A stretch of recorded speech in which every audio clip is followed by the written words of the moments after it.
It's beer o'clock on Real Ale Craft Beer. Today we're going to be taking a look at a beer from Badger Ales, and it's a bottle of their Twice Tangled double hopped IPA coming in at 5.2% ABV. There's a look at the beer. Here's a look at the bottle cap. Twice Tangled, well, they have a beer called Tangled Foot. So with a double hop version of Tangled Foot, I imagine this is. They've called it Twice Tangled. Here we go.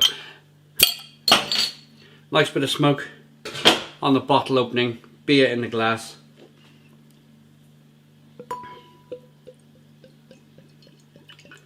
Double hopped, so I thought I would use a proper IPA glass for this beer to see if we can get a lot of that kind of hop being promoted out of the glass here. That's what the glass has been designed to do, is really kind of amplify the aroma hops in the beer. Good levels of carbonation. IPA. I suppose Tangled Foot, if you look at Tangled Foot, it is a darker ale. There are more of a darker malt kind of complex that they use with their beer, rather than a light malt. I'll give my kind of judgments on all of this later on in the review, but first of all, yeah, it's quite clear, there's no sediment. Let's get the aroma. Company's called Hall and Woodhouse, been brewing beer for centuries down there in Dorset.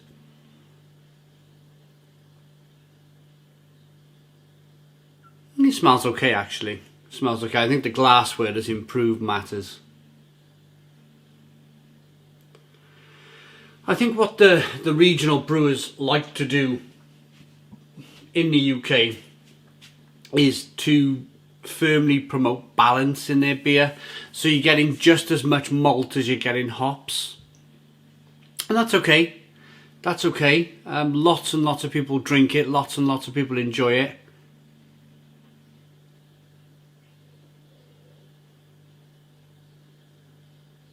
The hops are spicy and peppery. There's some kind of mixed fruit jam aromas going on.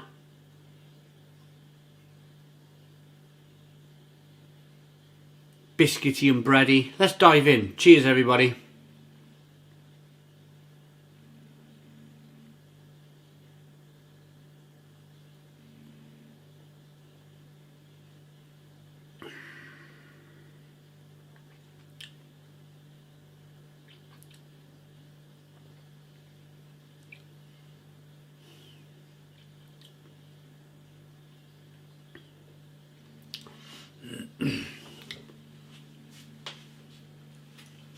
That's a funny one.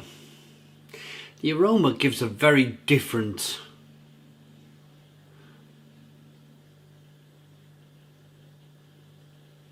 the aroma's very nice. I mean, I'm picking up like dark brown sugar, lots of hops, lots of biscuity bready notes, a little bit of caramel, but the taste is a different thing.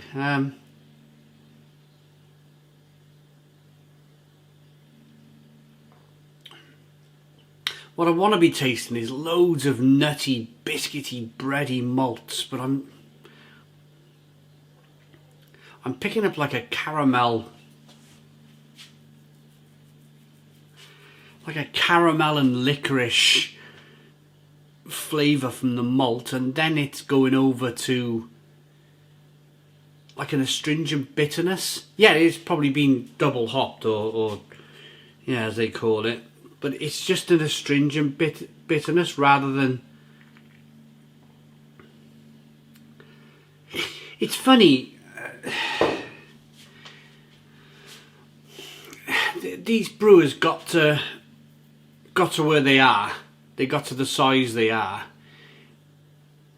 because of the kind of natural progression of the age of the business. So they've had slow growth over the years, brewing their malty, hoppy kind of beers, and then all of a sudden someone like in the 1980s, 1990s, Courage goes bang, one of the biggest breweries in the UK, if not the biggest brewery in the UK. Courage goes bang, Whitbread goes bang.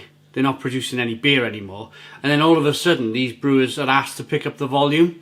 So all of a sudden then, what were smaller companies, Marston's, Badger, Brains, if you like, Shepherd Neame, they become bigger companies. Green King, they become bigger companies because the great big guys have gone bust. And it's like a cycle. It's like a cycle of this thing has been going on. This boom and bust in the beer industry has been going on for centuries. Because what happens when a brewery gets into that kind of privileged position, into being a big volume brewer, all of a sudden then they stop caring about the beer. It's a strange thing. They switch off. They stop innovating. They stop being at the sharp end as they once were, and it's a real shame. It's a real shame. And I think that's what has happened here with Badger, being a rather large company now.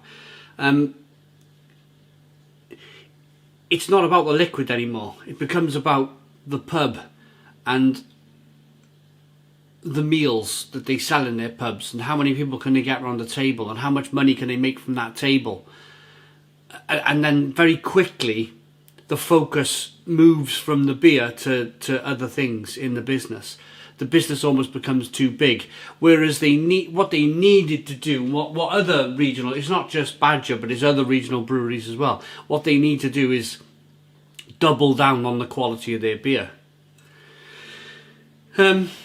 This should be brilliant. This should be brilliant. I wanted to talk to you about the colour as well. I mean, if Badger was still at the bleeding edge of beer innovation, they would know that IPA these days is much lighter in the colour. It's much lighter. There's way too much kind of dark malt going on here, caramel malt. It doesn't need to be in the beer. The beer needs to be about promoting the hop flavour, not promoting the malty flavour. The malt is just there to produce sugars, to then produce alcohol. It's about the hops these days, and not just chucking them in the boil either. Boiling these hops and making an astringent bitterness like they have. It's about kind of like dry hopping and sticking it in right at the end and in the fermenter and letting the hops come out naturally, and you're getting a lot more softer flavours, not like an astringent bitterness. So it's just I mean, I'm not shouting and screaming like I probably once would have done years ago, because I'm way past all of that now. This is just a realisation that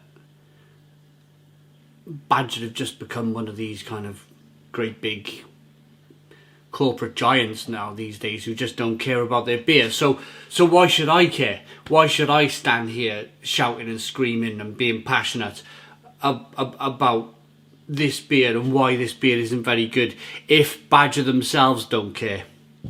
Let's rate it.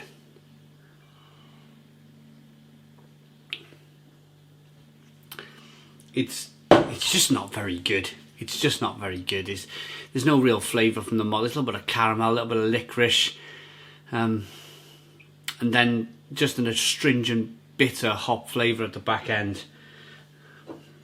It's poor. It's poor from Badger. If I was in one of the Badger pubs, I tell you where I drink, a Badger pub down in Salisbury where my father-in-law drinks. It's called the New Inn in Salisbury. It's a Badger pub. We often kind of meet there for a couple of pints, and I don't know, if there's nothing on the bar, I'll drink a pint of lager these days.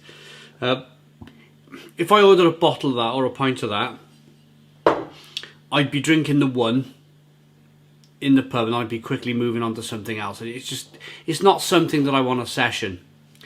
For that reason, it's a very poor 4 out of 10. 4 out of 10 from Real Ale Craft Beer. Please put your comments in the comments box, subscribe to our daily beer and food reviews, give us a big fat thumbs up. Boom! Cheers.